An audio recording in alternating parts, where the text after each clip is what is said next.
Welcome back, everybody. Shares of Blackberry are halted after the company's quarterly results. They will resume trading at 7:30 Eastern time, so that's just about 11 minutes away. Joining us right now on set is Jonathan Geller. He's the founder and editor-in-chief of the Boy Genius Report. He has brought one of these new Blackberries with him, and Andrew's been playing around with it. But Jonathan, you bring up some really good points, because we look at this, or at least I look at this and say, forget it. If I'm going to switch to not having a real keyboard I can play with, I'm just going to go to the iPhone or something along those lines. What do you think of what's happened with it? That's the argument, right? Why go with a BlackBerry as opposed to an iPhone or Android phone? Right. And I don't think that question is being answered by Research in Motion. I think in the U.S., it's a very different market from Europe. So those, 1 million shipments that we saw, first of all, they're shipments, they're not sales, okay? So that's going to distributors, it's going to third parties, it's going to retail stores, it's not to end consumers. It also does not include the US launch, so we do have to see what happens there. But when you walk into a store like AT&T and you see this phone, which has no marketing, at $199 compared to an iPhone or Android phone, I just don't see the point. I don't see why a consumer would necessarily pick this over another product right now. They say that they're going to step up their marketing efforts, that is a big plan. They will continue to spend out on it. But we were talking about applications and what applications this thing has. Right now they're lacking.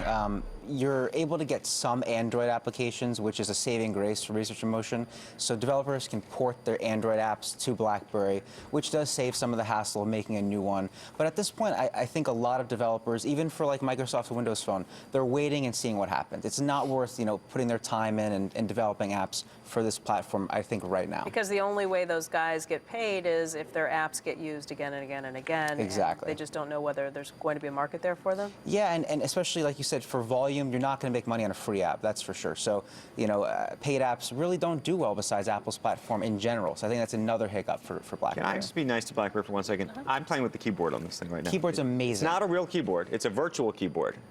But easier than the iPhone. Yeah, here it says, I'm here on the Squawk set. I love this keyboard, or almost.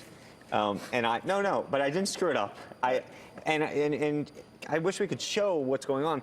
Every time it predicts what you're going to say. So does, yeah. But not like the Apple. No. It's the best virtual keyboard I've ever used in my life. Ever used in your life. Ever. If Apple had this keyboard, the game would be over. I'd love it. And what's great, like you're saying, when you're typing with one hand, you have a bag in one hand, it'll actually predict the next word for you. Steering wheel. That's important. That's important. It's really, really cool. Best virtual keyboard I've ever used. They did a great job. I just want to give a little bit of credit to That's important. I will give them that. We haven't talked, though, about the Android. I don't know why we keep leaving that out of the conversation. How big of the market share is that right now? I mean, look, Android's absolutely killing it. I think they're at about 70% of the smartphone market, 60%. Apple's the other 30%. There's absolutely no in between, right? So it's either Apple or Samsung in terms of profits.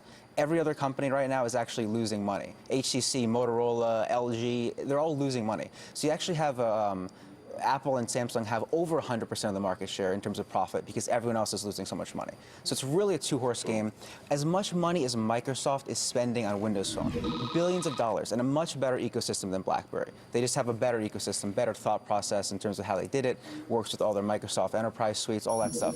As much money as they're spending, that's why I don't see this product doing so well. BlackBerry? It's because if Microsoft can't make it happen as a third person in this race, I'm not sure how BlackBerry can. I think that's a big issue for me in terms of looking at it, Do Androids or BlackBerry, do they have sort of the intuitive thing down like Apple does? Have they gotten to that point? I don't know how to do any of this stuff, and it just happens on an iPhone or on a, it's just, I have an iPad. I do. You know how it works, but even the phone even seems more so. Do they have that down? Does Android have that down? I think they're getting better. Every release that Google does with Android, it does get a little bit easier to use. Is Apple the best, though, at Absolutely. I mean, the fact that a 9-year-old can pick up an iPad and use it, or a 5-year-old just speaks volumes. Which am I?